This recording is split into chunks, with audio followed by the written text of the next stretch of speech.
All right, the court will call the case of the Ranches of Rosebrook versus a nice battle, case number 25C 1245. Good afternoon, Your Honor. David Fantair on behalf of the plaintiff. Ms. Battle, please hit *6, unmute your device. Hello? Hello? Please state. It's a niece battle on a special appearance for the record to contest the jurisdiction and the facts for this court. Yep. All right.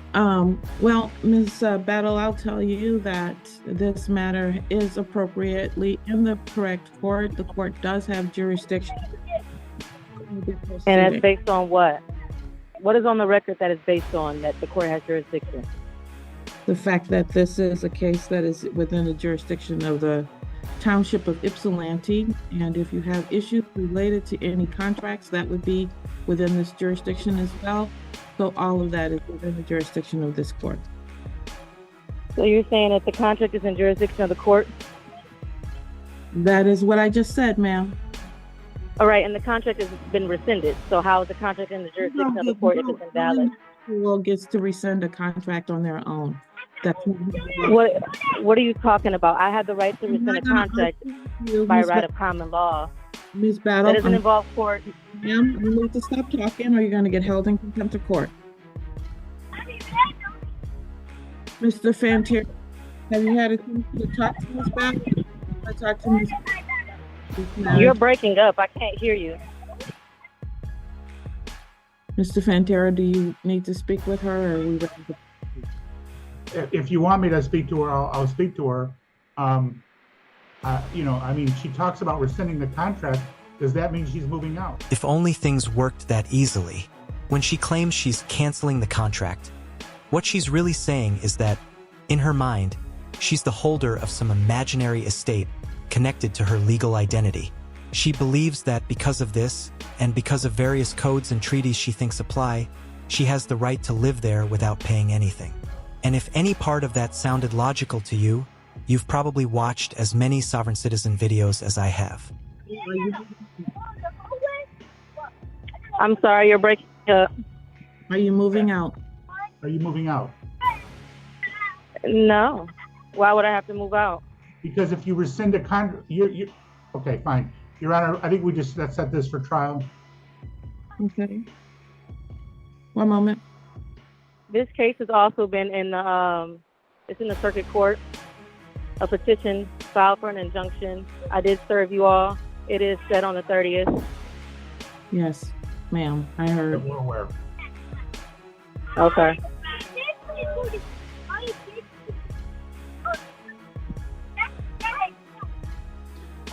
And once again, I do not submit to the jurisdiction of the court. The contract is rescinded. Now, how can the And contract... I am not a legal person. You're not a legal person? How can a contract... No, I'm not a legal person. I'm not a legal entity. No, I am not. And you have to prove that on the record. Actually, I don't. I'm sorry? Can I ask Ms. Battle a question, Your Honor, real quick? Sure. So, Ms. Battle, so you can live there forever without paying rent because you're not a legal person? That's not what I'm saying, but the contract itself is invalid. I'm saying that you don't have any personal or subject matter jurisdiction over me. Over an invalid contract, no. And over me not having a legal capacity to be sued, yes. So if that's how you want to take it, then that's how you have to take it. But that's what's lawful, and that's what's written in law. Let me just tell you, I think you're wrong on both counts. I would expect that we would... It's okay for you to think that I'm wrong, but the facts still align with what I'm saying. Okay, Your Honor, I think we should have a trial. You have to prove without the reasonable doubt. So let the record show that the judge has not required the plaintiff to prove without a reasonable doubt that I am a legal person, and it's on the record, not assumed, not presumed, on the record. There's nothing that's on the record that states... Ms. Battle, first of all, reasonable doubt is a standard in a criminal case, not a civil case. So I do not have to prove anything beyond a reasonable doubt. I need both of you to stop talking, please. Both of you, I'm sorry. I cannot figure out the date because I can't hear over the two of you. I apologize. I didn't know that's what you were doing, Your Honor. This matter will be scheduled for May 6th at 3 p.m. for a trial on any and all issues that may be before the court. Ms. Battle, if you have anything else that you need to say, you can unmute yourself by hitting *6 to do that. Okay, I just find it ironic that I got muted when I was speaking on jurisdiction and how there was a lack thereof on the record. So I want that to be on the record. But I also wanted to, okay, that's fine. And I also wanted to be on the record that I am not going to be able to show up on May the 6th. So it's also ironic that you are able to verify with him that he's able to show up and not with myself. I just asked you that, and you are now talking about something else. Why can't you do this? That's because you cut me off and put me inside of a break room and muted my mic instead of allowing me to speak on what needs to be spoken on. All right, this is set for May 6th at 3. Your Honor, by Zoom? By Zoom? Correct. All right. Thank you, Your Honor. It's ridiculous. This is a fraud upon the court. Goodbye. No, the real issue here is that she signed a lease with no intention of ever paying rent. That kind of behavior is unfortunately common in the sovereign citizen world. They move into a home or apartment, refuse to pay, and then stay there as long as possible while the slow eviction process works its way through the courts. Eventually they get removed, but until then, they take advantage of the system. With that said, let's move on to our second problematic case of the day. Is in the matter of the people of the state of Michigan versus Shane Leroy Reamer, file number 23-21665FH. This is the date and time set for a final pretrial conference. Today was the motion deadline for both motions and motion in limines to be heard. Jury instructions were to be provided to the court by April 2nd, along with any proposed voir dire questions. We are set for trial on April 22nd of 2025. Mr. Reamer, you are charged with police officer resisting and obstructing causing injury, which carries a maximum penalty of up to 4 years in prison. Police officer assaulting, resisting, and obstructing, that carries up to 2 years in prison. There's 2 of those. And then there's a disorderly. And what is the plea offer in this file? Your Honor, the people have offered to a plea of 2 counts to attempted R&O. All right. So 2 misdemeanors, and we would kill a brute to no upfront jail. All right. Mr. Reamer, the plea offer in this case was to plead to 2 one-year misdemeanors with no upfront jail, and there'd be like 12 months or so of probation and some minimal fines and costs. Do you understand that? All right. Now, Mr. Reamer, I'm assuming you graduated from high school, right? 8th grade. You went through 8th grade, and this is a felony that could result in you going to prison. Why don't you stand in front of that podium for me? So do you understand an attorney can help guide you through the legal process? Yes, I tried to have, I almost had a public defender. Unfortunately, she wasn't representing me appropriately. I'd asked for another one, but. So I have no authority over who gets appointed. You're appointed an attorney. I understand that, but when they're not representing you appropriately. Okay, I didn't ask that. I'm just saying you have a right to an attorney. I know the attorney you're referring to. She's diligent. She works hard. Maybe you didn't like, I know when I was a public defender, sometimes my clients didn't like what listen to me, I'm talking. My clients didn't like the things that I told them. But, her job isn't to do what you want. Her job is to represent the law. So you understand at this point, you can hire an attorney, or you can go with the public defender and whoever they assign you, or you can go to trial pro per with no law degree, no experience, and risk going to prison. You're going to represent yourself. I'm going to represent I ain't got no choice but to represent. So your witnesses are your parents and your aunt. And what exactly are they supposed to testify about? Because honestly, that's the only angle that might explain how you ended up making decisions this unreasonable. Provided your jury question, the voir dire questions, because if you haven't, they're waived. If there's they were due. If there's evidence provided against me, I have a right to defend myself using that very same. That wasn't the question I asked you. That's you do have a right to defend yourself, Mr. Reamer. I'm just my right for violence. I'm talking, you're not. If you don't stop talking and listen to me so I can go through my speech, I will send you over to the jail. Do you understand? All right. You have not filed any motions. Jury instructions were due and voir dire questions were due. You have not provided those. We gave you a copy of this. So do you understand what I've received is what will be used? Yes or no? I will be allowed to ask my question. What question? When I'm cross-examining, I will get my. I'm talking about juror question. I'm talking about jury instructions and voir dire questions. You understand now? You didn't file. Listen. I know, but you waived that because you have not provided them. Do you understand that? You understand that? No, I don't. I don't Okay. understand that. I didn't understand that. Okay, well, I That's why- can't advise you of the law because I'm not an attorney, I'm a judge. No, but you So- were looking at the case and you've been presiding over my case for 3 years now. I know, it's fine. You're the one- gonna go to You're the one trial. that signed the warrant for my arrest while I was in jail. I don't know that, I don't Yes, remember. you did do that. Okay, I'm allowed to do that.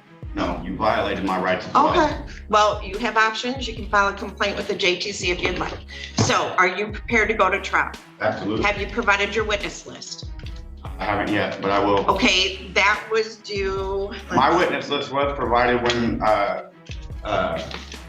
Ms. Underwood was my attorney, Okay, and my witness list is. have you subpoenaed any witnesses that were not on the prosecutor's raised just eyewitness? Yes, my witnesses are the ones that was there at the scene. No. And, Do yes, you understand that you have to provide a witness list and you have to provide a copy to the prosecutor? Do you understand that? prosecutor, I gotta provide what to him?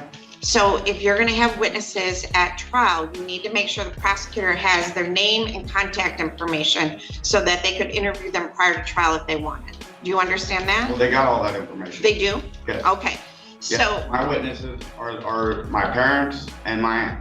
It makes sense that many sovereign citizens believe all attorneys are corrupt. It's the same mindset that leads flat earthers, anti-vaxxers, and moon landing deniers to insist that science is part of a conspiracy. It's simply easier for them to claim everything is rigged than to admit they might be misunderstanding the world around them. But he has another hearing coming up, and we still have 2 more cases to get through. okay, I don't know, are those on, if they're not on the people's witness? Curtis, I'm not Benny, sure. Okay, and Rose. if you haven't provided a witness list and they're not on the people's list, you understand you won't be able to call them. Okay, I will provide the information. I Okay. did provide that information.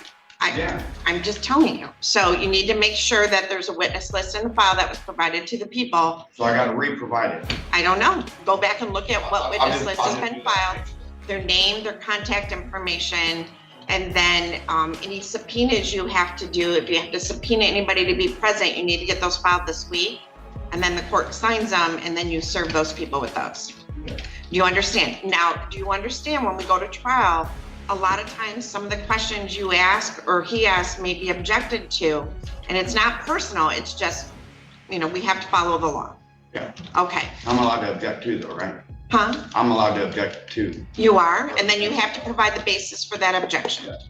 Okay, so you need to understand your objections. So you might want to do some research to understand. I've been doing. Good, good. You But I'll sure you take don't it. want a public defender for trial? Huh? You sure you don't want an attorney for trial? I'm not gonna take any of the attorneys from here because they're all corrupt. Let's clear something up. A public defender's job is to protect the defendant's actual legal rights, not to guide someone through a world of made-up theories. Public defenders are loyal to their clients, but they also have a duty to the court and the legal system to be honest, file legitimate motions, and avoid wasting the court's time with arguments that have no basis in law and could even get them disciplined. So when a sovereign citizen claims their attorney works for the court, what they really mean is their lawyer refused to embarrass themselves by submitting a 3-page document full of imaginary ideas about flags, maritime law, and birth certificates. What is your name? I am Brian. My family name is Wilkinson. All right. We'll go on the record in State of Kansas versus Brian J. Wilkinson. Case number 25 CR 67. The state appears by County Attorney Darren DeVinny. Mr. Wilkinson appears in person by Zoom. We're here for a first appearance. Mr. Wilkinson, you're appearing by a summons. I'm going to go over your charges with you. There are 3 counts, all alleged to have occurred on June 4th, 2024 in Butler County, Kansas. Count 1 alleges you were in unlawful possession of methamphetamine. That is a level 5 drug felony. Count 2 alleges you were in unlawful possession of paraphernalia for use. That is a Class B non-person misdemeanor. Count 3 is an allegation of possession of marijuana, also a Class B non-person misdemeanor. Do you understand what you've been charged with, Mr. Wilkinson? I do not understand, Your Honor. Yeah, what don't you I- understand?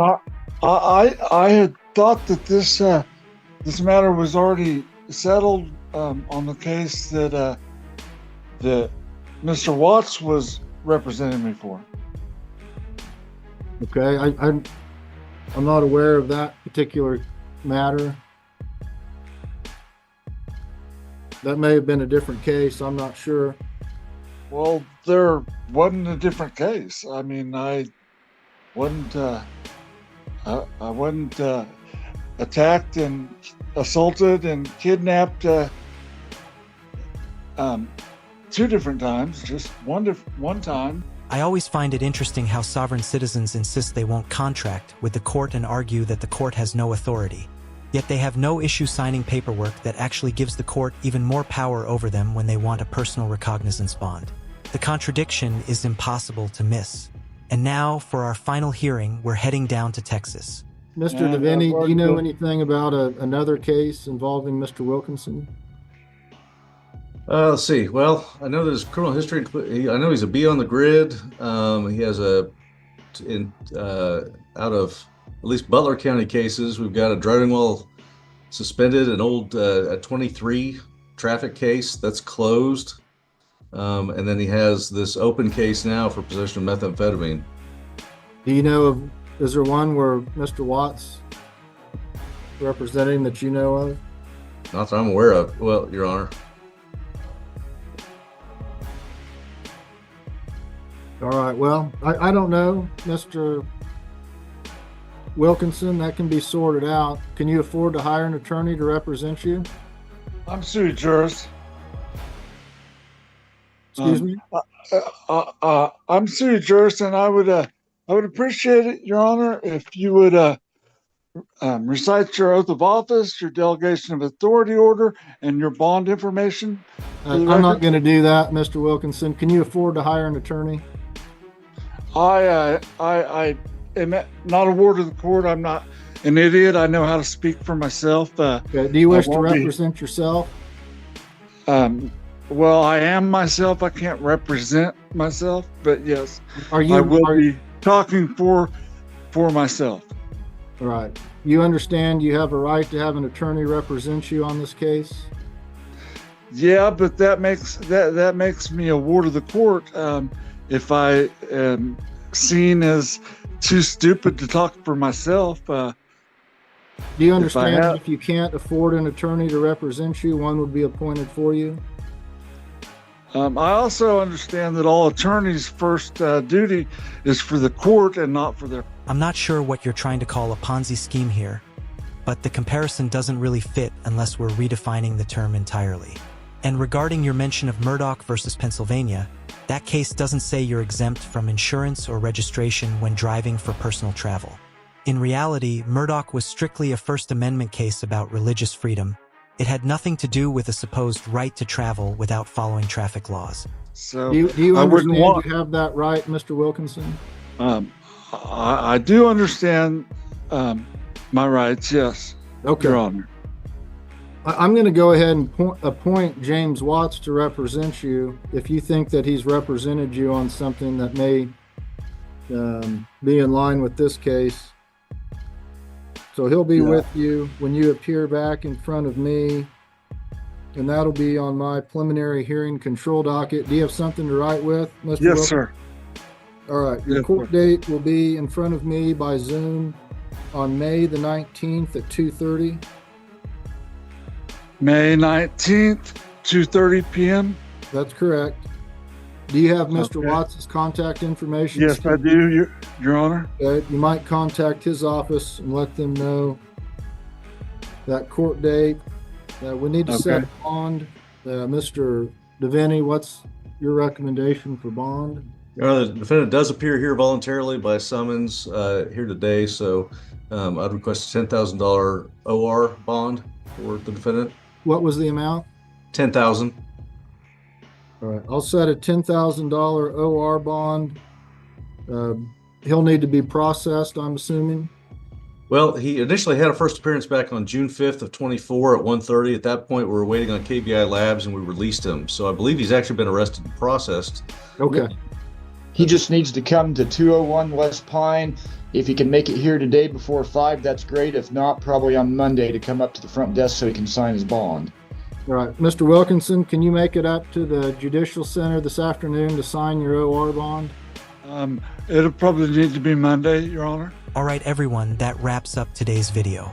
Each of these individuals has more hearings scheduled, so we'll definitely have a fresh round of sovereign citizen moments to cover soon. If you enjoyed the video, make sure to hit the like button. If not, feel free to dislike. Either way, leave a comment below and subscribe with notifications on so you never miss an update. I'm Team Skeptic and I'm out. Good morning, Your Honor. My Christian name is Jose and my family name is Elizondo. I am the bailiff today and respectfully ask an issue to raise. Wait, Mr. Elizondo, wait. Jose Elizondo, I show that you have one case pending and that is expired registration. Do you understand that's the charge that is pending against you? Yes, I understand, but respectfully. Okay, sir. Okay, hang on. There's several steps we need to take over. Were you able to hear my explanation about defendant's rights and options that I went over at the start of court? Yes. Do you have any questions about those rights or options? Yes. Go ahead. What's your question? Okay, respectfully, I haven't received my documentation that I requested in a timely manner to proceed today. No. What is your question? No, Mr. Elizondo, no. What is your question about the rights and options that I went over at the start of court? I have no questions regarding that. Okay, then to this charge of expired registration, actually, I'm going to stop and say you mailed in payment. I did. You mailed in $3 and you have a balance due of $129. So with that payment of $3, we've already entered a plea of no contest for you because Texas law allows that to be entered for you. So we're set here to determine, are you able to make the balance of your payment by Monday, or do you need some time to pay that out? Your Honor, respectfully, as a bailor and grantor, I've granted this court equitable title for settlement of any. No, sir, this is a criminal court. No, sir, Mr. Elizondo, this is not a civil court. There are no parties like that in this proceeding. You're a defendant, you're not a grantor. I'm the judge. And so that does not apply to this court. You may have read that might be something in a civil court. That does not apply here. So my question to you, sir, is since you've already mailed in payment and indicated a plea of no contest by mailing in a payment under Texas law, can you get the balance paid by Monday? Or do you need some time to pay that out? Or do you have a financial situation that you need a financial packet? Your Honor, for the record, respectfully, I am a Texas common law free man. I do not participate in corporate Ponzi schemes that require me to have registration. This is not that, sir. This is not, Mr. Elizondo, stop. Mr. Elizondo, stop. This is not the time to make a statement. You see, we have like 12 other people who are set here. You're set on a criminal charge. This is not time for you just to go and make a statement about a civil matter that is not set in this court. So are you saying that I don't have civilian due process of law? No, but this is not a civil matter. You're raising terms in regards to this as if this were like a civil lawsuit. This is a criminal charge where It's you've not already. criminal, Your Honor. Yes, it is, sir. This is a Class C criminal charge in Texas, displaying an expired registration. That is a Class C criminal charge, and you mailed in partial payment. So I'm trying to determine, are you able to make the rest of your payment by Monday, or do you need some time to pay it out? I have the right to equitable title for this settlement or any charges on the doctrine of trust merge. This is And not a matter. respectfully- This is not a matter of a respectfully, title to a vehicle or anything like that, sir. You seem to be confusing some civil law. Well, with the I pending criminal. have some confusion because on Supreme Court case law Murdoch versus Pennsylvania, they clearly state that you don't need registration or insurance for private personal travel, and I don't consent to any corporate Ponzi scheme. Okay, well, this is nothing to do with a corporation. This is a Texas charge, and you've already mailed in a payment for this. So you've indicated a plea of no contest. Are you saying that you're not pleading that? Then why Your did you Honor, give them $3? as a bailor and grantor, I gave No, this no, court Mr. equitable title for Elizondo, stop. settlement Mr. of Elizondo, any stop. charge under Mr. Elizondo. doctrine of trust merge. Mr. Elizondo, stop. Why did you mail in $3? Because as a bailor and grantor, I have granted to this court equitable title for settlement of any. No, sir, we do not settle. charges And, sir, under trust Mr. merge. Elizondo, there's no party in a criminal charge that's called a bailer, and you cannot claim a position that is not one in this court. Your Honor, There's no status of bailer. Are you giving me finance? No, sir, listen, I need you to listen to me. I need you to listen to me. There's no status of bailer or grantor in this criminal court. You may have read some cases in regards to some other matter. You are a defendant. No, Mr. Elizondo, you need to be quiet and listen. You're a defendant. You mailed in $3, which is partial payment of a total of $132. All right. Now, by law, when you mail in a payment, a plea of no contest is entered. All right. So my question to you was, when you mailed in the $3, was that your intent to make a partial payment, requesting a payment plan, or were you attempting to post a bond? My intent was, like I said, I am the bailor and grantee. I've granted this court equitable title for settlement of any charges under doctrine of trust merge. That's my answer to your question. Okay, that is not an answer that applies in criminal court. So based upon your payment of $3, the court has already entered a plea of no contest, and I'm going to order that you get the balance paid. Your Honor, respectfully. Within 30 days. Okay, Your Honor, respectfully, with those documents that you have, I didn't receive any documentation requested in a timely manner to proceed today. Outlining my full loan told under Chapter 66 of Texas Civil Practice Code, which okay, is stop, provable. Mr. Elizondo, stop. The Civil Practice Code does not apply to this courtroom. This is the Code of Criminal Procedure applies to the criminal courtroom. So the Civil Code does not apply. But I still have a civilian due process, Your Honor. Well, yes, I have not entered a plea. You did by mailing it in. By mailing that in, that's entering a plea of no contest. You mailed in a payment of $3. Your Honor, you can get the balance paid. The reason why I did that, as a bailor and grantor, like I stated multiple times, I've granted this court equitable title for settlement. Okay, Mr. Elizondo. Merge. Mr. Elizondo, were you wanting to plead not guilty and request a trial? No. Respectfully, Your Honor. Constitutionally, too. For the record, I am a Texas common law free man. I do not participate in any Ponzi schemes that require me to have registration and insurance. I do not consent quasi jurisdiction. Respectfully, Your Honor, I plead for a civilian due process of law. Okay, well, you're under Section 1, Article 10. Okay, Mr. Elizondo, you're receiving the exact same due process that every other person who's appeared in this court has. And you have mailed in a payment of $3, and that payment is received as a plea of no contest. Who is my accuser, Your Honor, respectfully? The state of Texas. That citation that you received, that is the accusation. And okay, well, I would like to go to trial for this. So you're indicating that you wish to change your plea from no contest to not guilty? Yes. All right. And you wish to waive your right to jury trial, or do you wish to request a jury trial? No. So no jury trial. You wish to waive your right to a jury trial?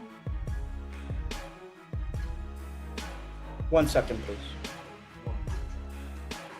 Never mind. Give me a jury trial, please. So you wish to request a jury trial?